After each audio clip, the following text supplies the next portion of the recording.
Radio City presents Crime and City. இந்த கதையில் வரும் சம்பவங்கள் அனைத்தும் கற்பனையே. வாழும் அல்லது இறந்தவர்கள் யாரையாவது குறிப்பிட்டால் அது தற்செயலானதே. நம்ம செய்யற தவறான முடிவுகள் எப்பயுமே நமக்கு பிடிக்காத எதிர்த்த வீட்டுக்காரரோட நாய் மாதிரி. எப்ப கதவை திறந்துட்டு வெளியில ஓடி வரும், எப்ப நம்மளை பார்த்து கத்தும், எப்ப நம்மளை துரத்தும்னு எதையுமே நம்ம நிச்சயமா சொல்லவே முடியாது.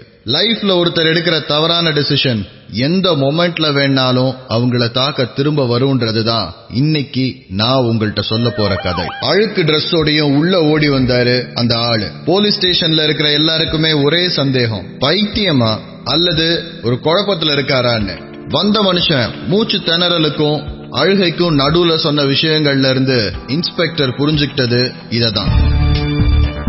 வந்திருக்கிறவருடைய பெயர் ராகவன். அவருக்கு கல்யாணம் ஆகி ஒரு குழந்தை இருக்குது. அவர் மனைவி பிரியாவை நேத்து நைட்ல இருந்து காணோம். அப்பா வீட்டுல இருக்க தன்னுடைய குழந்தையை கூட்டிட்டு வர்றதுக்காக நேத்து நைட்டு 8:30 மணிக்கு வீட்டுல இருந்து கிளம்பின பிரியா நைட்டு 11:30 மணிக்கு அவங்க அப்பா இவருக்கு போன் பண்ற வரைக்கும் அப்பா வீட்டுக்கு போய் சேரல. வழியில ஏதாவது பிரச்சனையா இருந்திருக்குமான்ற நினைப்புல நைட்டு 11:30 மணிக்கு பைக் எடுத்துட்டு 50 கிலோமீட்டர் தூரம் வரைக்கும் போயிட்டு திரும்ப வந்திருக்கிறாரு ராகவன். தெரிஞ்ச எல்லா ஃப்ரெண்ட்ஸுக்கும் கால் பண்ணிருக்கிறாரு. யார்கிட்டயுமே பிரியாவை பத்தி எந்த தகவலும் இல்ல. நைட்டு முழுக்க ரோடுகள்ல மனைவியை தேடி பைத்தியம் மாதிரி அலைஞ்ச ராகவன் காலையில போலீஸ் ஸ்டேஷனுக்கு கம்ப்ளைண்ட் கொடுக்க வந்திருக்கிறாரு. நைட்டு வீட்டுல இருந்து எப்ப கிளம்புனாங்க, என்ன அடையாளங்களை வச்சு பிரியாவை தேடலான்னு இன்ஸ்பெக்டரோட கேள்விக்கு ராகவன் சொன்ன பதில் இதுதான். நைட் 8:30 மணிக்கு கால் பண்ணா சார். அப்பா வீட்டுக்கு போறேன், ஆட்டோக்கு வெயிட் பண்றேன்னு சொன்னா சார். அதுக்கப்புறம் அவங்க அப்பா போன் பண்ணும்போது தான் தெரியும் அவ அங்க போகவே இல்லைன்னு. பிரியாவுடைய அப்பா வீடு இருக்கிறது ராகவன் பிரியா வீட்டுல இருந்து 50 கிலோமீட்டர் தூரத்துல. 50 கிலோமீட்டர் தூரம் இருக்கிற வீட்டுக்கு பிரியா ஏன் நைட்டு 8:30 மணிக்கு கிளம்புனாங்கன்றது இன்ஸ்பெக்டர் மனசுல எழுந்த முதல் கேள்வி. எதுக்கு அவங்க தனியா அனுப்பிச்சிங்க? அவ யூஸ்வலி தனியா தான் போவா சார். அண்ட் அன்னைக்கு கொஞ்சம் பிரச்சனை வேற. நான் ஆபீஸ்ல லேட் நைட் ஸ்டே பண்ற மாதிரி இருந்தது. ஏட்டையா அந்த ஏரியால போய் பிரியாவை யார் கடைசியா பார்த்தாங்க, எங்க பார்த்தாங்க என்னன்னு விசாரிச்சுட்டாங்க. மிஸ்ஸிங் பர்சனா பிரியாவோட பேரை பதிவு பண்ணி ஒரு எஃப்ஐஆர் போட்டு விசாரணை ஆரம்பிக்கிறாரு இன்ஸ்பெக்டர். ராகவன் வீடு இருக்கிற ஏரியாக்கு விசாரிக்க போன ஏட்டையா திரும்ப வந்து சொன்ன டீடைல் இன்ஸ்பெக்டர் நினைச்சு வச்சிருந்த கதைக்கு வேற மாதிரியா இருந்தது. சார், அந்த பொண்ணு நைட்டு 8:30 மணிக்கு தெரு முக்குல ஆட்டோக்காக நின்றுட்டு இருந்திருக்கா.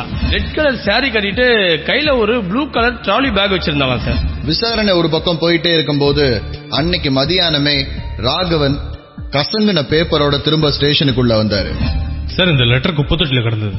அந்த லெட்டரை பிரிச்சு பாக்குற இன்ஸ்பெக்டருக்கு இந்த கேஸ் இன்னொரு குழப்பமான கேஸ்ன்றது ரொம்ப தெளிவா புரிஞ்சுது. பிரியாவோட ஹேண்ட் ரைட்டிங்ல அந்த லெட்டர்ல எழுதி இருந்தது, எப்பயுமே நீ என்னை ஏமாத்திட்டே இருக்க, இவ்ளோ ஏமாற்றம் நிறைஞ்ச ஒரு வாழ்க்கை எனக்கு வேண்டாம், நான் போறேன் பிரியா.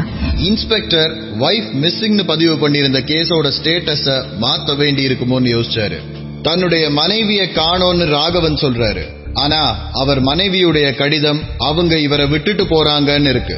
ரெண்டுல எதா இருந்தாலும் பிரியாங்கிற பொண்ண காணோங்கிறது மட்டும் உண்மைன்றது புரியுது இன்ஸ்பெக்டருக்கு. கேஸோட விசாரணை நடந்துட்டு இருக்கிற நேரத்துல 3 நாள் கழிச்சு விடிய காலையில 6:30 மணிக்கு இன்ஸ்பெக்டரோட போன் அடிச்சு. போனோட எதிர்முனையில பிரியாவுடைய அங்க அடையாளங்கள் மேட்ச் ஆகுற மாதிரி ஏரிக்குள்ள ஒரு பொண்ணுடைய டெட் பாடி இருக்குன்னு கான்ஸ்டபிள் சொல்றாரு. அந்த அங்க அடையாளங்கள் மேட்ச் ஆகுற மாதிரி ஒரு பொண்ணுடைய டெட் பாடி கிடைச்சிருக்குன்னு தகவல் வருது. டெட் பாடி கிடைச்சிருக்கிற இடம் ராகவனுடைய வீட்டுல இருந்து 25 கிலோமீட்டர் தூரத்துல. அங்கிருந்து பிரியாவுடைய அப்பா வீடு இன்னொரு 25 கிலோமீட்டர்.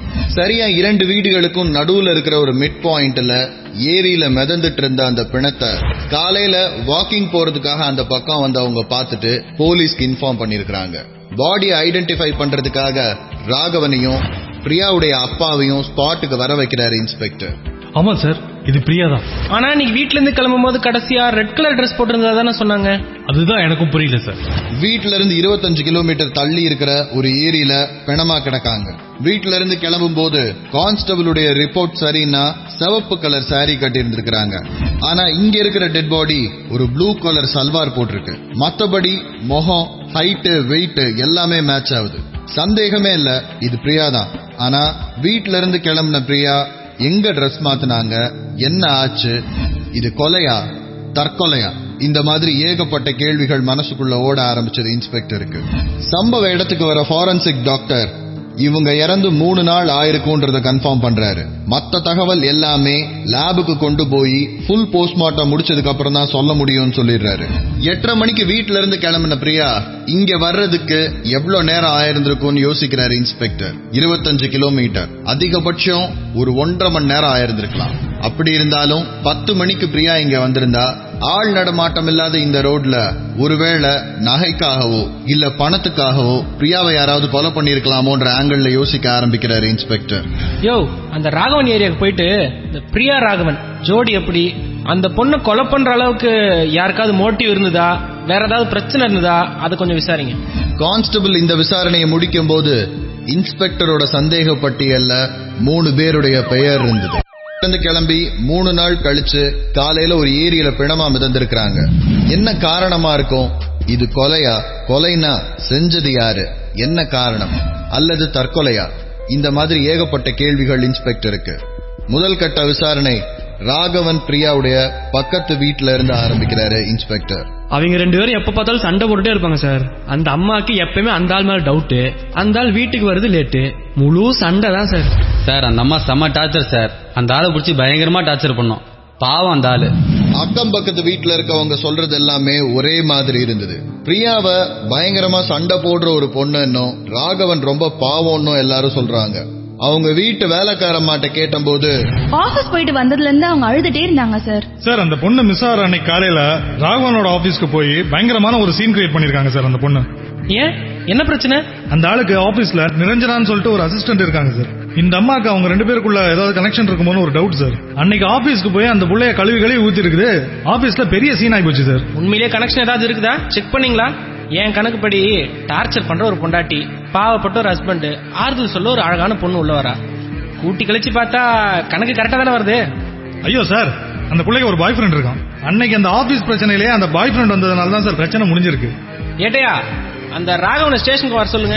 இன்ஸ்பெக்டரோட மனசுல ஒரே ஒரு விஷயம் தான் ஓடிட்டு இருக்கு. பிரியா ஒரு மோசமான டார்ச்சர் பண்ற பொண்டாட்டின்னு அக்கம் பக்கத்துல இருக்கிற எல்லா வீட்டுக்கும் தெரிஞ்சிருக்கு. பிரியாவையே இப்ப காணோம்னாலும் ராகவன் மேல யாருக்குமே சந்தேகம் வராது, ஒரு பரிதாபம் தான் வரும். பாவம், டார்ச்சர் பண்ற பொண்டாட்டி இப்ப அவளும் இல்லன்னு. எல்லாத்தையும் கரெக்டா பிளான் பண்ணி இருந்தா இந்த மரணத்துல ராகவனோட பங்கு முக்கியமானதா இருக்கும்னு இன்ஸ்பெக்டருக்கு தோணுச்சு. ஆபீஸ்ல என்ன சார் பிரச்சனை அன்னைக்கு? என் பொண்டாட்டி கொஞ்சம் சந்தேக புத்தி சார். வாட்ஸ்அப்ன்றது லவ்வர்ஸ்க்காக தான் நினைக்கிறவன். அன்னைக்கு ஆபீஸ் வந்ததும் அதே மாதிரி ஒரு பிரச்சனை தான் சார். உண்மையை சொல்லுங்க, உங்களுக்கும் நிரஞ்சனாக்கும் எப்படி?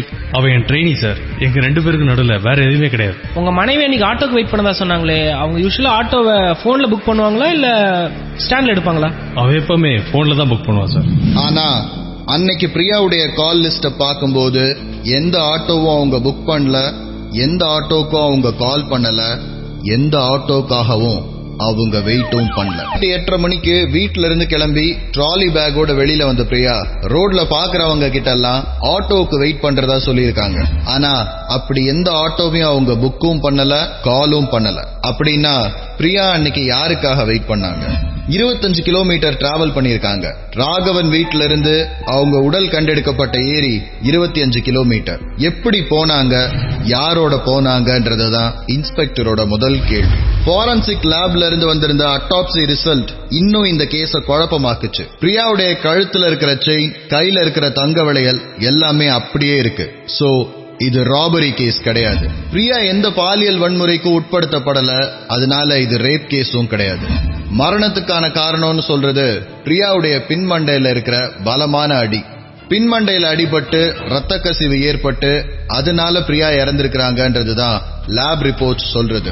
அந்த லேப் ரிப்போர்ட்ல இருக்கிற இன்னொரு முக்கியமான விஷயம், மரணிக்கிறதுக்கு கொஞ்ச நேரத்துக்கு முன்னாடி பிரியா மது அருந்தி இருக்கிறாங்கன்றது. ரொம்ப கொஞ்ச அளவுதான், பட் ஆனா மது அவங்களுடைய ரத்தத்துல கலந்துருக்கு. சார் விசாரிச்ச வரைக்கும் அந்த பொண்ணுக்கு குடிக்கிற மாதிரி எந்த பழக்கமும் கிடையாதுன்னு தான் சார் எல்லாரும் சொல்றாங்க. ராகவனுக்கும் அந்த மாதிரி எந்த பழக்கமும் கிடையாதான் சார். அப்படி இருக்க பிரியா எப்படி குடிச்சிருப்பாங்க? ஒருவேளை குடிக்க பிரியாவை யாராவது ஃபோர்ஸ் பண்ணிருந்தாங்கன்னா கண்டிப்பா அது பிரியாக்கு தெரிஞ்சவங்களா தான் இருக்கணும்னு தோணுச்சு இன்ஸ்பெக்டருக்கு. ராகவனுடைய வீட்டுல இருந்து கிளம்பி பிரியாவுடைய அப்பா வீட்டுக்கு போற வழியில எங்கேயாவது சிசிடிவி கேமராஸ் இருக்கான்றத செக் பண்ண சொல்றாரு இன்ஸ்பெக்டர். இந்த உத்தரவுகள் 1 by 1 வந்துட்டு இருக்கிற நேரத்துலதான் இன்னொரு முக்கியமான தகவலோட ஏட்டையா உள்ள வந்தாரு. சார் அந்த பொண்ணு டெய்லி காலையில 11 மணிக்கு கிளம்பி எங்கேயோ வெளில போறா சார். மதியம் 1:30-2 மணிக்கு தான் திரும்ப வரதா பக்கத்து வீட்டுக்காரங்க எல்லாம் சொல்றாங்க சார். ஆனா இதை பத்தி ராகவன் கிட்ட விசாரிச்ச போது ராகவனுக்கு இதை பத்தி எந்த ஐடியாவும் இல்ல சார். இத்தனை நாள் சந்தேக பட்டியல்ல ராகவனுடைய பெயர் மட்டும்தான் இருந்தது. ஆனா இப்போ எங்கேயோ ரெகுலரா 2 மணி நேரம் பிரியா வெளியில போறாங்க. கண்டிப்பா யாரையாவது மீட் பண்ணதா இருக்கணும்னு தோணுச்சு. அவங்க ரெகுலரா மீட் பண்ண இந்த ஆள் தான் பிரியாவை அப்பா வீடு வரைக்கும் கூட்டிட்டு போயிருந்திருக்கணும். வழியில ஏதாவது பிரச்சனையா இருந்திருக்கலாமோன்ற புது தியரி இன்ஸ்பெக்டரோட மைண்ட்ல இருந்தது. டெய்லி 2 மணி நேரம் பிரியா எங்க போயிட்டு இருந்தாங்கன்றத கண்டுபிடிச்சா இந்த கொலைக்கான முதல் ஆன்சர் கிடைக்கும்னு தோணுச்சு இன்ஸ்பெக்டருக்கு. விசாரணை அங்கிருந்து ஆரம்பமாச்சு. அவனுடைய ஆபீஸ்க்கு போய் அங்க ராகவனுக்கும் அவர் அசிஸ்டன்ட்டுக்கும் தொடர்பு இருக்குன்னு ஆபீஸ்ல ஒரு சீன் கிரியேட் பண்ணிருக்காங்க. அங்க ராகவனுடைய ஆபீஸ் அசிஸ்டன்டான நிரஞ்சனாவுடைய பாய் ஃப்ரெண்ட பார்த்ததுக்கு அப்புறம் தான் சமாதானமாயி வீட்டுக்கு திரும்ப வந்திருக்காங்க. வீட்டுல இருந்து காணாம போனப்போ குப்பை தொட்டியில ஒரு லெட்டர் ஒண்ணு கிடந்திருக்கு. அதுல ராகவனை விட்டு பிரிஞ்சு போறேன்னு எழுதியிருக்கிறாங்க. ஆனா இங்க ஏமாத்திட்டு இருந்தது ராகவன் மாதிரி தெரியல. பிரியா தினமும் ஒரு 2 மணி நேரம் வீட்டுல இருந்து வெளியில போறாங்க. எங்க போறாங்க எதுக்காகன்ற ஐடியா ராகவனுக்கும் இல்ல, அவங்க ஃப்ரெண்ட்ஸ் யாருக்குமே இல்ல. அத விசாரிச்சா இந்த கேஸினுடைய முதல் ஆன்சர் கிடைக்கும்னு தோணுச்சு இன்ஸ்பெக்டருக்கு. 304 11 மணில இருந்து 1:30 மணிக்குள்ள அந்த அம்மா எங்கெங்க கிரெடிட் கார்டு ஸ்வைப் பண்ணுச்சு, டெபிட் கார்டு ஸ்வைப் பண்ணுச்சு, அந்த அம்மாவோட மொபைல் டவர் எங்கெங்கெல்லாம் இருந்துச்சு, இந்த மாதிரி எல்லா டீடைல்ஸும் எனக்கு வேணும். அந்த அம்மா எங்க போனான்னு எனக்கு தெரிஞ்சே ஆகணும். இன்ஸ்பெக்டர் எதிர்பார்த்த மாதிரியே 20 நாளைக்கு முன்னாடி மதியானம் 1:30 மணிக்கு ஒரு கிரெடிட் கார்டுடைய பில் ஒண்ணு கிடைச்சது. 396 ரூபாய்க்கான அந்த பில்ல பாக்குற இன்ஸ்பெக்டரோட உள் மனசு இந்த இடத்துக்கு தான் பிரியா ரெகுலரா போனாங்கன்னு சொல்லுச்சு. கான்ஸ்டபிள் அனுப்பி அந்த இடத்துல பிரியாவுடைய போட்டோவை காமிச்சு யாருக்காவது பிரியாவை தெரியுமான்னு கேட்க சொல்றாரு இன்ஸ்பெக்டர். திரும்ப வந்து கான்ஸ்டபிள் சொன்ன பதில் இன்ஸ்பெக்டரோட புது தியரியில எக்ஸ்ட்ரா ஒரு பில்லர் சேர்த்த மாதிரி சப்போர்ட் பண்ணுச்சு. சார் அது வந்து ஒரு காஃபி ஷாப் சார். ரெகுலரா இங்க பிரியா வருவாங்களாம். அட்லீஸ்ட் வாரத்துல 3 நாள் ஆகுது சார். அப்புறம் இன்னொரு முக்கியமான விஷயம் சார், அங்க அவங்க வர்றப்பெல்லாம் அவங்க கூட கருப்பா உயரமா ஒரு ஆள் வருவானா சார். இன்ஸ்பெக்டர் நினைச்சது சரிதான்னு தோணுச்சு அவருக்கு. இந்த உயரமான கருப்பான ஆளை பார்க்க தான் பிரியா ரெகுலரா வெளியில போயிருக்காங்கன்னு தோணுச்சு இன்ஸ்பெக்டருக்கு. பிரியாவுடைய மொபைல் டீடைல்ஸ் எடுத்தா இது யாரு என்ன அப்படிங்கிற விஷயம் எல்லாம் தனக்கு கிடைக்கும்னு பிரியாவுடைய மொபைல் டீடைல்ஸ் எடுக்க சொல்றாரு இன்ஸ்பெக்டர். பிரியா தினமும் பேசுற நம்பர்ஸ், அதிகமா பேசுற நம்பர்ஸ்னா மொத்தம் 5 நம்பர்ஸ் தான் இருக்கு. ஒன்னு அவங்களுடைய அப்பா அம்மாவுடைய நம்பர், இன்னொன்னு கணவர் ராகவனுடைய நம்பர், மூணாவது அவங்க காலேஜ்ல கூட படிச்ச ரமணிங்கிறவங்களோட நம்பர், நாலாவது அவங்களுடைய க்ளோஸ் ஃப்ரெண்டான சாந்தியுடைய நம்பர், 5வது நம்பர் ராஜேந்திரன் ஒருத்தரோடது.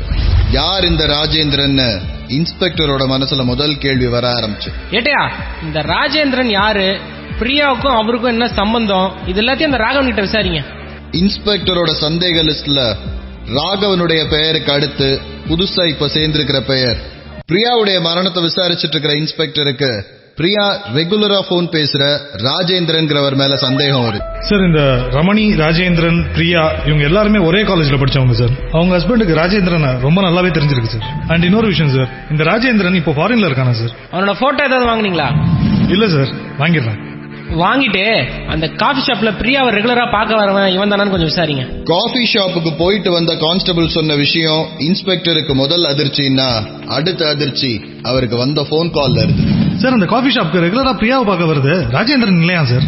ராஜேந்திரனை தான் பிரியா பார்க்க போறாங்கன்னு ரொம்ப உறுதியா நம்பிட்டு இருந்த இன்ஸ்பெக்டருக்கு இது முதல் அதிர்ச்சி. அடுத்து வந்த போன் கால். சொல்லுங்க மிஸ்டர் ராகவன். எதிர்முனையில ராகவன் சொன்னது, பிரியா காணாம போற அன்னைக்கு காலையில பேங்க்ல இருந்து அவங்க அக்கவுண்ட்ல போடப்பட்டிருந்த மொத்த அமௌண்ட்டையும் எடுத்துட்டு போயிருக்காங்க. கிட்டத்தட்ட 13 லட்சம் ரூபாய். என்ன சொல்றீங்க ராகவன்? அவ்வளவு அமௌண்ட் எதுக்கு எடுத்தாங்க?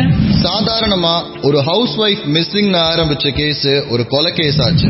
ஆனா அந்த கொலை கேஸ்க்குள்ள இப்ப ஏகப்பட்ட சுழல்கள் இருக்கிறது இன்ஸ்பெக்டருக்கு ரொம்ப தெளிவா புரிஞ்சுது. பிரியாக்கு யாருக்குமே தெரியாத ஒரு ஃப்ரெண்ட் இருக்கான். அவனை பாக்குறதுக்கு டெய்லி பிரியா வீட்டை விட்டு வெளியில போறாங்க. 13 லட்சம் ரூபாய் பணத்தை பேங்க் அக்கவுண்ட்ல இருந்து கிளியர் பண்ணி எடுத்திருக்காங்க பிரியா. காணாம போன அன்னைக்கு பணத்தை எடுத்த பிரியா அதை வீட்லயும் வைக்கல. பிரியாவுடைய ட்ராலி பேக்ல அது இருக்குமோன்ற சந்தேகம் இன்ஸ்பெக்டருக்கு வருது. ஆனா அந்த ட்ராலி பேக் இதுவரைக்கும் கண்டுபிடிக்கப்படல. இப்போ பிரியாவை தெரிஞ்ச யாராவது தான் கொலை பண்ணிருப்பாங்கன்ற ஆப்ஷனை விட பணத்துக்காக யாராவது பிரியாவை கொலை பண்ணிருப்பாங்களோன்ற சந்தேகம் இன்ஸ்பெக்டருடைய மனசுல வர ஆரம்பிக்குது. இதுக்கு பிரியா அவங்க பேங்க் அக்கவுண்ட்ல இருந்த 13 லட்சம் ரூபாய் பணத்தையும் எடுத்திருக்கிறாங்கன்றது புது தகவலா இருந்தது. பிரியா ரெகுலரா பேசுற அவங்களுடைய நண்பர்கள்ல ஒருத்தரான ராஜேந்திரன் மேல இன்ஸ்பெக்டருக்கு முதல்ல சந்தேகம் வந்ததுன்னாலும் காஃபி ஷாப்ல பிரியா ரெகுலரா பாக்குறது ராஜேந்திரனை இல்லன்றது காஃபி ஷாப்ல வேலை பார்க்கிற ஒருத்தர் சொன்னதுல உறுதியாகுது. ஆனாலும் பிரியாவுடைய 3 நண்பர்களான சாந்தி, ரமணி, ராஜேந்திரன் இவங்க 3 பேர்கிட்டையும் விசாரணையை பண்றாரு இன்ஸ்பெக்டர். சாந்தியும் ரமணியும் பெரும்பாலும் அக்கம் பக்கத்து வீட்டுல இருக்கிறவங்க சொன்ன அதே கதையை தான் திரும்ப சொல்றாங்க. கணவர் மேல பிரியாக்கு சந்தேகம் இருந்ததுன்னு, அதனால அவரை விட்டுட்டு போறத பத்தி பிரியா நிறைய தடவை யோசிச்சிருக்காங்கன்னு சொல்றாங்க. சோ பிரியா வீட்டுல கிடைச்ச அந்த லெட்டருக்கான காரணம் இன்ஸ்பெக்டருக்கு புரியுது. ஒருவேளை ராகவனை விட்டுட்டு போறதுக்காகத்தான் 13 லட்சம் ரூபாய் பணத்தையும் எடுத்திருப்பாங்களோ பிரியான்னு இன்ஸ்பெக்டருக்கு சந்தேகம் வந்தது. அப்பதான் ராஜேந்திரன், பிரியாவுடைய இன்னொரு நண்பர், போன் கால்ல ஒரு முக்கியமான விஷயத்த சொன்னாரு. அவளுக்கு அவ ஹஸ்பண்ட் மேல கொஞ்சம் டவுட் இருந்தது. கிளாரிஃபை பண்றதுக்காக நான் தான் ஒரு பிரைவேட் டிடெக்டிவ் அரேஞ்ச் பண்ணிருந்தேன். பிரைவேட் டிடெக்டிவா? இது எப்போ? Like a month back. அந்த டிடெக்டிவோட நம்பர் கிடைக்குமா? Sure thing. ராஜேந்திரன் கிட்ட இருந்து வாங்கின அந்த நம்பருக்கு ஸ்டேஷன்ல இருந்து போன் பண்றாரு இன்ஸ்பெக்டர். மிஸ்டர் லாரன்ஸ், நான் இன்ஸ்பெக்டர் தர்மேந்தர் பேசுறேன். பிரியாவோட மர்டர் விஷயமா உங்ககிட்ட கொஞ்சம் விசாரிக்கணும். ஸ்டேஷன் வரைக்கும் வர முடியுமா? 1.5 மணி நேரம் கழிச்சு ஸ்டேஷனுக்கு உள்ள வர டிடெக்டிவ் லாரன்ஸ பாக்குற இன்ஸ்பெக்டர் கவனிக்கிற ஒரே விஷயம், லாரன்ஸ் 6 அடி உயரத்துல கருப்பான ஒருத்தரோட பிரியா காஃபி ஷாப்புக்கு வருவாங்கன்னு அந்த காஃபி ஷாப்ல சொன்னது இன்ஸ்பெக்டருக்கு இப்ப ஞாபகம் வந்தது. அந்த சந்தேகத்தை மனசுல வச்சுட்டு விசாரணையை ஆரம்பிச்சாரு இன்ஸ்பெக்டர். ஆமா இன்ஸ்பெக்டர், பிரியா அவங்க ஹஸ்பண்ட பத்தி விசாரிக்கிறதுக்காக என்ன அப்பாயின்ட் பண்ணிருந்தாங்க. அதை பத்தி நான் 1 மாசமா விசாரிச்சுட்டு போன வாரமே அவங்ககிட்ட டீடைல்ஸ் கொடுத்துட்டேனே. போன வாரம்னா எப்போ? போன ஃப்ரைடே இருக்கும் சார். உங்க வேலையோட ஃபைண்ட் என்ன? கன்க்ளூஷன் என்ன சொன்னீங்க அவங்க கிட்ட? அவங்க நினைக்கிற மாதிரி மிஸ்டர் ராகவனுக்கு எந்த தப்பான அஃபேரும் கிடையாது சார். வேலை, வீடு, பிரியா, அவங்க குழந்தைங்க, இவங்க மட்டும்தான் அவர் வாழ்க்கை. உண்மையா சொல்லணும்னா ரொம்ப போரிங்கான ஆளு. பிரியா எதுக்கு நீங்க வாரத்துல 2-3 நாள் காஃபி ஷாப்ல மீட் பண்றீங்க? சார், பிரியாவுக்கும் எனக்குமான கான்டாக்ட் அதுதான். மண்டே, வெனஸ்டே, ஃப்ரைடே அவங்க மீட் பண்ணி கேஸோட ஸ்டேட்டஸ் என்னன்னு அப்டேட் பண்ணுவேன் சார். கடைசியா நீங்க எப்போ பிரியாவை மீட் பண்ணீங்க? Friday sir. ஆக்சுவலா ரிப்போர்ட் கொடுக்கும்போதே அவங்க கண்ணில் ரொம்ப கலங்கி இருந்துச்சு. தேங்க்ஸ்ன்னு சொல்லிட்டு அழுதுட்டே போயிட்டாங்க. அதுக்கப்புறம் நீங்க பிரியாவை பார்க்கவே இல்ல? இல்ல சார், ஆக்சுவலா அன்னைக்கே ஃபுல் பேமெண்ட்டையும் கேஷா செட்டில் பண்ணிட்டாங்க. கேஷாவா? அவங்க கையில அன்னைக்கு ஏதாவது பேக் இருந்ததா? ஆமா சார், ஒரு மெரூன் கலர் லெதர் பேக். எனக்கு தெரிஞ்சு அந்த பேக் ஃபுல்லா கேஷ் தான் இருந்துச்சுன்னு நினைக்கிறேன். இது எத்தனை மணிக்கு? அவங்க ராகவன் ஆபீஸ்ல பிரச்சனை பண்ணி முடிச்ச உடனே சார். டைம் அரௌண்ட் ஒரு 12:30, 12:45 இருக்கும். ராகவன் ஆபீஸ்ல அவங்க பிரச்சனை பண்ணது உங்களுக்கு எப்படி தெரியும்? சார், அசைன்மெண்டே ராகவனை ஃபாலோ பண்றது தானே சார். அண்ட் ராகவன் மேல எந்த தப்பும் இல்லாதப்போ இவங்க அந்த சீன் கிரியேட் பண்ணது எனக்கே கொஞ்சம் கஷ்டமா இருந்துச்சு சார். அதனாலதான் உடனே கூப்பிட்டு ஃபுல் ரிப்போர்ட் சப்மிட் பண்ணேன். ஓகே, பிரியாவோட மர்டர் பத்தி உங்களுக்கு ஏதாவது தெரியுமா? மர்டரா? எப்போ சார்? டிடெக்டிவ் லாரன்ஸுக்கு பிரியா இறந்த விஷயமே தெரியாதுங்கிறத இன்ஸ்பெக்டரால ஓரளவுக்கு நம்ப முடிஞ்சது. ஏன்னா உள்ள வந்ததுல இருந்து லாரன்ஸோட பாடி லாங்குவேஜ கவனிச்சிட்டு இருந்த இன்ஸ்பெக்டருக்கு ரொம்ப கேஷுவலான, மறைக்க எதுவுமே இல்லங்கிற ஒரு ஆட்டிடியூட் மட்டும் தான் தெரிஞ்சது. ஒரு கொலைய பண்ணிருந்தா லாரன்ஸ் ரொம்ப ஈஸியா தப்பிச்சு போயிருந்திருக்கலான்றது இன்ஸ்பெக்டருக்கும் தெரியும். ஆனா யாரையும் அவ்வளவு சீக்கிரம் நம்ப கூடாதுங்கிறது தான் போலீஸ் புக்கோட முதல் ரூலே. ஏட்டையா, வெள்ளிக்கிழமை இந்த லாரன்ஸ் எங்க இருந்திருக்கான், எங்கெல்லாம் போயிருக்கான்னு கொஞ்சம் விசாரிங்க. எனக்கு இவன் மேலயும் லைட்டா டவுட் இருக்கு. ராகவன் தன்னுடைய மனைவி பிரியாவை காணோன்னு போலீஸ்ல கம்ப்ளைண்ட் பண்ணும்போது இன்ஸ்பெக்டர் இது ரொம்ப சிம்பிளான ஒரு கேஸ் நினைச்சாரு. ஆனா போக போக இதுல ஏகப்பட்ட குழப்பங்கள் உள்ள இருக்குன்றது இன்ஸ்பெக்டருக்கு புரிய ஆரம்பிச்சது. 13 லட்சம் ரூபாய் பணத்தோட கிளம்பி இருக்கிற பிரியா வீட்டுக்கு போய் சேரல. நடுவுல இருக்கிற ஒரு ஏரியில பணமா கிடந்திருக்கிறாங்க. அவங்க கையில வச்சிருந்த பேகையோ அதுக்குள்ள இருந்த பணத்தையோ பத்தி எந்த தகவலும் இல்ல. தன்னுடைய கணவரை சந்தேகப்பட்டு அவர் ஒரு பிரைவேட் டிடெக்டிவ் மூலமா ஃபாலோ பண்ண வச்சிருக்காங்க. கணவரை விட்டு பிரிஞ்சு போறதுக்கு முடிவு எடுத்திருக்காங்க. இப்படி கேஸோட ஒவ்வொரு பசிலையும் பிட் பை பிட்டா ஒட்டிட்டே வரும்போதுதான் இன்ஸ்பெக்டருக்கு ஒரு விஷயம் தோணுச்சு. டிடெக்டிவ் ரிப்போர்ட் படி ராகவன் ஒரு கிளியரான ஆளுன்னு சொன்ன அப்புறமும் பிரியா எதுக்கு ராகவனை விட்டுட்டு போகணும்னு முடிவு பண்ணணும்? யோ 304, ஒரு பிக் பாக்கெட்டை பிடிக்கிற, அவன் பிக் பாக்கெட்னு நினைச்சுதான் பிடிக்கிற, ஆனா அவன் பிக் பாக்கெட் இல்ல, என்ன பண்ணுவ? செஞ்ச தப்புக்கு சாரின்னு சொல்லி அவனை ஃப்ரீயா விட்டுருவேன் சார். அவசரப்பட்டு நீ அதுக்குள்ள எஃப்ஐஆர் போட்டுருந்தனா இவனை வெளியே விட்டுட்டு ஒரிஜினல் குற்றவாளி யாருன்னு கண்டுபிடிக்கணும் சார். சோ இந்த கேஸ்ல ராகவன் குற்றவாளி இல்ல, ஒரிஜினல் குற்றவாளி யாருன்னு தான் இப்ப நம்ம கண்டுபிடிக்கணும். எப்படி சார் இவ்வளவு உறுதியா சொல்றீங்க? நான் என் பொண்டாட்டி விட்டு ஓடி போறேன்னு வச்சுக்கோ, அது ஒரு லெட்டர்ல எழுதுறேன், அதை எங்க வைப்பேன்? அவங்க எங்க பாப்பாங்களோ அங்கே வைப்பீங்க சார். பிரியாவோட லெட்டர் குப்பத்தொட்டியில் இருக்கிறதுனால நமக்கு என்ன தெரியுது? அதை ராகவன் பார்க்க கூடாதுன்னு தானே அதுல போட்டிருக்காங்க. ராகவனை விட்டுட்டு போகணும்னு முடிவெடுக்கிற பிரியா கடைசி நிமிஷத்துல எதனாலேயோ மனசை மாத்திக்கிறாங்க. அந்த கடைசி நிமிஷம் மன மாறுதலுக்கு காரணமா இருந்தது டிடெக்டிவோட ரிப்போர்ட்டா கூட இருக்கலாம். அப்படி அவங்க மனசை மாத்திக்கிட்டதுக்கு அப்புறமும் எதனால 13 லட்சம் ரூபாயும் வீட்டுல வைக்காம கிளம்புனாங்கன்றதுதான் இன்ஸ்பெக்டருக்கு புரியாத ஒரு விஷயமா இருக்கு. பண விஷயத்தை பத்தி யோசிச்சுட்டு இருந்த இன்ஸ்பெக்டருக்கு இன்னொரு விஷயம் தோணுச்சு. 304 பிரியா டெட் பாடி கிடைச்ச அந்த ஏரியா சுத்தி ஒரு 3 கிலோமீட்டருக்கு மறுபடியும் விசாரிங்க. ஏதாவது வித்தியாசமா பார்த்தாங்களா இல்ல ஏதாவது வித்தியாசமா நடந்துச்சான்னு. டெட் பாடி அந்த ஏரியால தான் கிடைச்சதுன்றதுனால அவங்க கொலை செய்யப்பட்டதும் அந்த ஏரியாவா தான் இருக்கணும். அதை சுத்தி இருக்க ஏரியாவை டீம் வச்சு இன்னொரு தடவை செக் பண்ணுங்க. இன்ஸ்பெக்டர் சொன்ன மாதிரியே அந்த ஏரியா சுத்தி இருக்கிற ஏரியாக்கள்ல விசாரிக்க ஆரம்பிச்சாங்க போலீஸ்காரங்க. சார், பிரியா டெட் பாடி கிடைச்ச ஏரியில இருந்து 1.25 இருந்து 1.5 கிலோமீட்டர் ரேடியஸ்ல ஒரு மைல் கல் இருக்கு சார். அந்த மைல் கல்லோட பின்னாடி பக்கத்துல லேசான ரத்தக்கரை இருக்கு சார். மெடிக்கல் டீம் சாம்பிள் எடுத்துட்டு இருக்காங்க. அவங்க ரிசல்ட் சொன்ன உடனே உங்களுக்கு கன்ஃபார்ம் பண்ணிடுறேன் சார். 1.5 கிலோமீட்டரா? எப்படி அவ்வளவு தூரம் போனீங்க சார்? பாடி கிடைச்ச அன்னைக்கு மோப்பனா இந்த டைரக்ஷன்ல தான் சார் நேரா ஓடிச்சு. ஆனா ரொம்ப தூரம் போயிட்டு நின்றுடுச்சு சார். அதான் இன்னைக்கு ஏரியாவை கொஞ்சம் எக்ஸ்டெண்ட் பண்ணி பார்க்கலாம்னு பார்த்தோம் சார். இது கிடைச்சது. போலீஸ் டிபார்ட்மெண்ட்ல எப்பயுமே சொல்லி கொடுக்கப்படுற விதிகள்ல முக்கியமான ஒண்ணு, குற்றவாளி எப்பயுமே எல்லா தடயத்தையும் கிளியரா அழிச்சிடவே முடியாது. அவனை அங்க காமிச்சு கொடுக்கறதுக்காக ஏதாவது ஒரு தடயம் கண்டிப்பா இருக்கும். காவல்துறை செய்ய வேண்டியது கவனமா பாக்குறது மட்டும்தான்றதுதான். இன்ஸ்பெக்டர் நினைச்ச மாதிரியே கொலை அந்த ஏரியாவை சுத்தி தான் நடந்திருக்கு. மைல் கல்லோட பின்பக்கம் இருந்த உறைஞ்சு போன ரத்தம் பிரியாவோட பிளட் குரூப்பை சேர்ந்ததுதான்றத மெடிக்கல் டீம் உறுதி பண்றாங்க. பிரியாவுடைய ரத்தம் இருக்கிற இந்த மைல்கல் பிரியாவோட வீட்டுல இருந்து 23 கிலோமீட்டர் தள்ளி இருக்கு. இங்க இருந்து பிரியாவுடைய அப்பா வீடு இன்னொரு 27 கிலோமீட்டர் போகணும். இவ்ளோ தூரம் பிரியா எப்படி வந்தாங்க, எதுல வந்தாங்க, யாரோட வந்தாங்க, இங்க வந்ததுக்கு அப்புறம் என்ன மாறுச்சு, ஏன் பிரியாவை இந்த மைல்கல் மேல தள்ளி கொலை பண்ணிருக்கிறாங்கன்றதுதான் இன்ஸ்பெக்டருக்கு புரியாத விஷயமா இருந்தது. அந்த கேள்விக்கும் பதில் கான்ஸ்டபிள் கொண்டு வந்தாரு.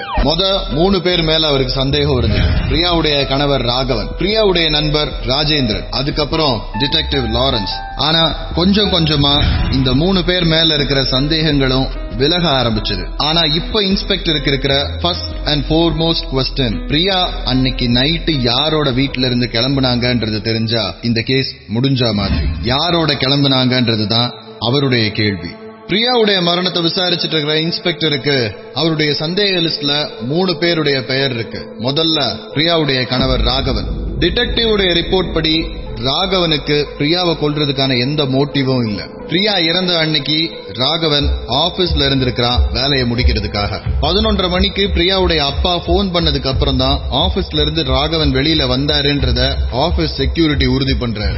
2வது சந்தேகம் பிரியாவுடைய நண்பர் ராஜேந்திரன் மேல. தினமும் பேசிட்டு இருக்கிற ஒரு ஆண், அதை தவிர பிரியா காஃபி ஷாப்புக்கு ஒரு ஆணோட வருவாங்கன்ற ரெண்டையும் யோசிச்சு இவரா இருக்குன்றத இன்ஸ்பெக்டர் சந்தேக லிஸ்ட்ல வச்சிருந்தாரு. ஆனா எப்ப ராஜேந்திரன் ஃபாரின்ல இருக்காருன்னோ காஃபி ஷாப்புக்கு டெய்லி பிரியாவை பார்க்க போனது ராஜேந்திரன் இல்லன்னு தெரிய வந்ததோ அப்பவே ராஜேந்திரனை சந்தேக லிஸ்ட்ல இருந்து எடுத்துட்டாரு இன்ஸ்பெக்டர். 3வது டிடெக்டிவ் லாரன்ஸ். லாரன்ஸ் மேல இன்ஸ்பெக்டருக்கு சந்தேகம் வர்றதுக்கான விஷயம், லாரன்ஸுக்கு மட்டும்தான் பிரியா கையில நிறைய பணம் இருக்கிறது தெரியும். காஃபி ஷாப்ல லாரன்ஸ் உடைய பேமெண்ட்டை செட்டில் பண்ணும்போது அவங்க கையில இருந்த பேக் ஃபுல்லா கேஷ் இருந்ததுன்றத லாரன்ஸ் போலீஸ் கிட்ட சொல்லி இருந்தார். ஒரு கொலை பண்ணவன் நடந்துக்க வேண்டிய எந்த விதத்திலையுமே லாரன்ஸ் நடந்துக்கல.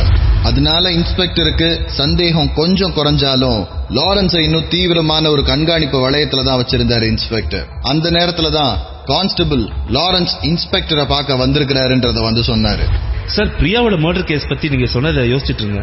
ஒரு விஷயம் ஸ்ட்ரைக் ஆச்சு, அதான் உங்ககிட்ட பேசலாம்னு. பிரியா ராகவனை விட்டு பிரிஞ்சதுக்கு அப்புறமா அப்ராட்ல செட்டில் ஆகணும்னு சீரியஸா ட்ரை பண்ணிட்டு இருந்தாங்க சார். அன்னைக்கு அவங்க கேஷ் எடுத்துட்டு வந்தப்போ கூட அதுக்கு தான் நினைச்சேன். சோ நீங்க பிரியாவையும் ஃபாலோ பண்ணிட்டு இருந்தீங்களா? இல்ல சார், இந்த டீட்டெயில் என் ஃப்ரெண்டு ராஜேந்திரன் சொன்னாரு. டிடெக்டிவ் லாரன்ஸும் ராஜேந்திரனும் ஃப்ரெண்ட்ஸ்ன்றத முன்னாடியே ராஜேந்திரன் சொல்லியிருக்கிறாரு. ஆனா பிரியாவை பத்தி இவ்ளோ டீடைலா எக்ஸ்பிளைன் பண்ணியிருக்கிறாருன்றது இன்ஸ்பெக்டருக்கு ரொம்ப புதுசா இருந்தது. அத பத்தி இன்ஸ்பெக்டர் யோசிச்சுட்டு இருந்த நேரத்துல தான் ஏட்டையா ஒரு புது இன்ஃபர்மேஷனோட உள்ள வந்தாரு. சார், அந்த ஏரியில இருந்து ஒரு 6 கிலோமீட்டர் தள்ளி ஒரு டோல்கேட் இருக்குது சார். சார், பிரியா காணாம போன அன்னைக்கு நைட்டு 11 மணில இருந்து 1 மணி வரைக்கும் டோல்கேட்டோட சிசிடிவி ஃபுட்டேஜ் செக் பண்ணிட்டு ஏதாவது அப்நார்மலா இருந்ததுன்னா உங்களுக்கு அப்டேட் பண்றேன் சார். ராகவனுடைய வீட்டுக்கும் ஏரிக்கும் நடுவுல ஏதாவது சிசிடிவி கேமரா இருக்கான்றதையே இவ்வளவு நாள் தேடிட்டு இருந்த இன்ஸ்பெக்டருக்கு இந்த டோல்கேட் விஷயம் புதுசா இருந்தது. இந்த 1.5 நாளா நம்ம ஏன் இதை யோசிக்கவே இல்லைன்றதுதான் இன்ஸ்பெக்டருக்கு வந்த முதல் கேள்வி. ஏன்னா பிரியாவுடைய மரணம் நடந்த நேரம் அப்படிங்கிறது 11:30 மணியிலிருந்து 12 மணிக்குள்ள. ராகவன் வீட்டுல இருந்து கிளம்பி வர பிரியா அவங்க அப்பா வீட்டுக்கு போறதுக்கு இந்த டோல்கேட்டை கண்டிப்பா கிராஸ் பண்ணி ஆகணும். பிரியா கூட வந்தது யாரா இருந்தாலும் பிரியா இங்க இறந்ததுக்கு அப்புறம் இந்த டோல்கேட்டை தாண்டி போயிருக்கணும்ன்றது இன்ஸ்பெக்டரோட எதிர்பார்ப்பு. அப்படி ஒருவேளை அவங்க தாண்டி போயிருந்தாங்கன்னா அதுல இவர் சந்தேகப்படுற ஆளுங்கள்ல யாராவது ஒருத்தர் இருந்தாங்கன்னா கண்டிப்பா பிடிச்சிட முடியும்ன்றதுதான் இன்ஸ்பெக்டர் நினைச்ச விஷயம். ஆனா அப்டேட்ல இன்ஸ்பெக்டர் எதிர்பார்க்காத நேரத்துல ஒரு சந்தோஷத்தை தந்த கான்ஸ்டபிள் அடுத்த அப்டேட்ல இன்ஸ்பெக்டரை கம்ப்ளீட்டா அப்செட் பண்ணாரு. சார், சிசிடிவி ஃபுட்டேஜ ஃபுல்லா செக் பண்ணிட்டேன். 11 மணில இருந்து 1:30 மணி வரைக்கும் கிராஸ் ஆனது 4 கார் தான். 4 கார்லயுமே வயசானவங்க, கப்பிள்ஸ் அந்த மாதிரி தான் சார் இருக்காங்க. சந்தேகப்படுற மாதிரி யாரும் இல்ல. டோல்கேட்டுடைய சிசிடிவி ஃபுட்டேஜ்ல எதுவுமே கிடைக்கலங்கிறது இன்ஸ்பெக்டர் அப்செட் பண்ணாலும் இன்னொரு விஷயம் அப்பதான் இன்ஸ்பெக்டரோட மனசுல தோணுச்சு. இறந்து போன பிரியா இறக்குறதுக்கு கொஞ்ச நேரத்துக்கு முன்னாடி மது அருந்தி இருந்தாங்கன்னு அவங்க ஃபாரன்சிக் ரிப்போர்ட் சொல்லுச்சு. பிரியாக்கு மது அருந்துற பழக்கமே இல்ல. அவங்கள யாராவது ஃபோர்ஸ் பண்ணியிருந்தா கண்டிப்பா கூட இருந்த அந்த நபரும் மது அருந்தி இருக்கணும். அப்படி மது அருந்தி இருக்கிற நபரா இருந்தா ஏன் அந்த ஏரியால ட்ரங்க் அண்ட் டிரைவுக்கு பிடிக்கிற ஏதாவது போலீஸ்காரங்க கிட்ட மாட்டியிருக்க கூடாதுன்னு தோணுச்சு இன்ஸ்பெக்டருக்கு. கணவர் ராகவன் போலீஸ் ஸ்டேஷன்ல வந்து கம்ப்ளைண்ட் கொடுக்கிறாரு. சனிக்கிழமை மேன் மிஸ்ஸிங் கேஸ ஃபைல் பண்ணி பிரியாவை தேடுற இன்ஸ்பெக்டருக்கு 3 நாள் கழிச்சு ஒரு போன் வருது. பிரியா மாதிரியே அங்கடையாளங்கள் இருக்கிற ஒரு பொண்ணுடைய டெட் பாடி ஏரியில மிதக்குதுன்னு. டெட் பாடி போலீஸ் கஸ்டடிக்கு வந்து 2 நாள் ஆகுது. பிரியாவை யாரு கொலை பண்ணிருக்க கூடுங்கிறதுல இன்ஸ்பெக்டரோட சந்தேக புள்ளிகள் கொஞ்சம் கொஞ்சமா மறைஞ்சிட்டு வருது. இன்ஸ்பெக்டரை பயமுறுத்துற இன்னொரு விஷயம் என்னன்னா இன்ஸ்பெக்டருக்கு சஸ்பெக்ட் லிஸ்ட்லயும் ஆள் இல்ல, குற்றவாளின்னு பிடிக்கிறதுக்கும் யாரும் இல்ல. இன்ஸ்பெக்டர் அதை பத்தி யோசிச்சுட்டு இருக்கும் போதுதான் பிரியாவுடைய அட்டாப்சில அவங்க உடம்புல இருந்த ஆல்கஹால் கண்டென்ட் ஞாபகத்துக்கு வருது. குடிக்க பழக்கமில்லாத பிரியாவுக்கு ஃபோர்ஸ் பண்ணி யாராவது ஆல்கஹால் கொடுத்திருந்தாங்கன்னா கண்டிப்பா அந்த நபரும் ஆல்கஹால் எடுத்திருந்திருக்கணும்ன்றது இன்ஸ்பெக்டருக்கு புரியுது. டோல்கேட்டை தாண்டி 11 மணில இருந்து 1:30 மணி வரைக்கும் எந்த வண்டியும் போகல. பிரியா இறந்த நேரம் 11:30 மணில இருந்து 12 மணிக்குள்ள. அப்போ டோல்கேட்டை தாண்டி போகாம யூ டர்ன் போட்டு திரும்ப சிட்டிக்குள்ளதான் அந்த வண்டி வந்திருக்கணும்னு தோணுச்சு இன்ஸ்பெக்டருக்கு. அன்னைக்கு நைட்டு சிட்டில முழுக்க பிடிக்கப்பட்ட ட்ரங்க் அண்ட் டிரைவ் கேஸுகளை எடுத்து வெரிஃபை பண்ண சொல்றாரு இன்ஸ்பெக்டர். இன்ஸ்பெக்டர் எதிர்பார்க்காத ஒரு பேர் உள்ள வருது. ராஜேந்திரன். ஃபாரின்ல இருக்கிற ராஜேந்திரன் இங்க எங்கே ட்ரங்க் அண்ட் டிரைவ்ல சிக்கனா? லைசன்ஸ் காப்பியில இருந்த போட்டோவை எடுத்து மறுபடியும் உத்து பாக்குறாரு இன்ஸ்பெக்டர். அதே ராஜேந்திரன், பிரியாவுடைய ஃப்ரெண்டுன்னு பிரியாவுடைய கணவர் ராகவன் சொன்ன அதே ராஜேந்திரன். டிடெக்டிவ் லாரன்ஸ் சொன்ன ஒரு விஷயம் இன்ஸ்பெக்டருக்கு ரொம்ப தெளிவா புரிய ஆரம்பிக்குது. ஃபாரின்ல செட்டில் ஆயிருக்க ராஜேந்திரன் பிரியாவையும் ஃபாரின்ல வந்து செட்டில் ஆக சொல்லியிருக்கான். அதுக்கான எல்லா ஏற்பாடுகளும் தான் பிரியா அன்னைக்கு பண்ணிருக்கிறது. கணவரை விட்டுட்டு போறேன்னு அவருக்கு ஒரு லெட்டர், பேங்க்ல இருந்த எல்லா கேஷையும் எடுத்து கையில வச்சிருந்திருக்கிறது. இந்த மாதிரி எல்லா முன்னேற்பாடுகளும் செஞ்சு ஃபாரின்ல போய் செட்டில் ஆக பிரியா ரெடியான நேரத்துல தான் டிடெக்டிவ் லாரன்ஸ் அவர் கணவர் மேல எந்த தப்பும் இல்லங்கிற ரிப்போர்ட் அவங்க கிட்ட கொடுத்திருக்கிறாரு. கணவரை விட்டு பிரியா பிரிஞ்சு போறதுக்கான முதல் அஸ்திவாரமே தன்னுடைய கணவருக்கு இன்னொரு பொண்ணு கூட தொடர்பு இருக்குதுன்ற எண்ணம் தான். அந்த எண்ணம் ஆடி போன போது பிரியா தன்னுடைய ஒட்டுமொத்த முடிவையும் மாற்றிக்க வேண்டிய சூழ்நிலைக்கு தள்ளப்படுறாங்க. ஆபீஸ்ல ரொம்ப நேரம் செலவழிச்சுட்டு வர கணவருக்கு அட்ராக்டிவான ஒரு அசிஸ்டன்ட் இருக்கிறதோட பிரச்சனைகள் தான் ராகவன் ஃபேஸ் பண்ணது. வேலை இருந்தாலும் அவ கூட தான் இருந்துட்டு வரியான்ற கேள்விகளால ராகவனை இம்சை பண்ண பிரியா கொஞ்சம் கொஞ்சமா தன்னுடைய பிரச்சனைய தன்னுடைய நண்பர்கள் கிட்ட பகிர்ந்துக்க ஆரம்பிக்கிறாங்க. சாந்தியும் ரமணியும் அவங்கள ஆறுதல் சொன்னாலும் ராஜேந்திரனுடைய அடி மனசுல பிரியா மேல ஒரு ஆசை இருந்துட்டே இருந்திருக்கு. கல்லூரி நாட்கள்ல தன்னுடைய காதல புரிஞ்சுக்காத பிரியா இப்ப தன்னுடைய துணையை தேடுறாங்கிறதே ராஜேந்திரனுக்கு சந்தோஷத்தை கொடுத்துச்சு. பிரியாவுடைய கணவர் கிட்ட இருந்து அவளை நிரந்தரமா பிரிச்சுட்டா பிரியா தன்னுடைய சப்போர்ட்ல தான் எப்பயுமே இருந்தாகணுங்கிறதுக்கு தான் தன்னுடைய நண்பரான லாரன்ஸ ஒரு டிடெக்டிவ வச்சு பிரியாவுடைய கணவரை கண்காணிக்க சொல்லியிருக்கிறான். ஆனா ராஜேந்திரன் எதிர்பார்க்காத விஷயம், பிரியாவுடைய கணவருக்கு அந்த மாதிரி எந்த தவறான தொடர்பும் இல்ல. காணாம போன அன்னைக்கு காலையில பிரியா ராகவன் ஆபீஸ்க்கு போனதுக்கும் ராஜேந்திரன் தான் முக்கியமான காரணம். உன்னுடைய கணவரை நீ விட்டுட்டு வந்துட்டேன்னா அங்க எல்லாரும் ஒன்ன தப்பா பேசுவாங்க. ஆனா அதே நேரத்துல அவனுடைய தப்பான தொடர்பை நீ எல்லாருக்கும் வெளிச்சமாக்கிட்டேன்னா அவன் எவ்வளவு கெட்டவன் நீ எவ்வளவு நல்லவன்றத இந்த ஊர் புரிஞ்சுக்கும். நீ அவனை விட்டுட்டு வந்தாலும் இந்த ஊர் உன்னை தப்பா பேசாதுன்னு ராஜேந்திரன் சொல்லி கொடுத்ததன் பேர்ல தான் பிரியா ராகவன் ஆபீஸ்க்கு போனது.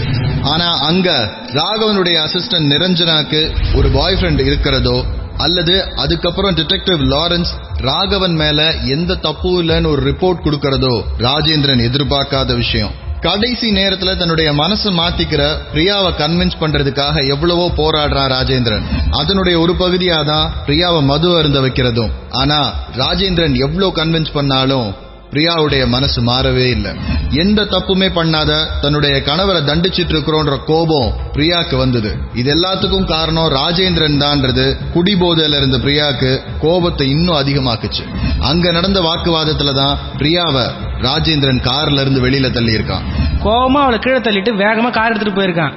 ரியர் வியூ மிரர்ல அவ எந்திரிக்காத பார்த்துட்டு தான் திரும்பியா வந்திருக்கான். கீழே விழுந்த பிரியா எந்திரிக்கலாங்கிறதுனால திரும்ப வந்த ராஜேந்திரனுக்கு மைல்கல்ல பிரியாவுடைய தலையில அடிபட்டு அவ உயிரிழந்தது ஒரு அதிர்ச்சியை கொடுக்குது. செஞ்ச தப்ப மறைக்கிறதுக்கான முதல் முயற்சியா பிரியாவுடைய பாடிய பக்கத்துல இருக்கிற ஒரு ஏரியில டிஸ்போஸ் பண்றான்.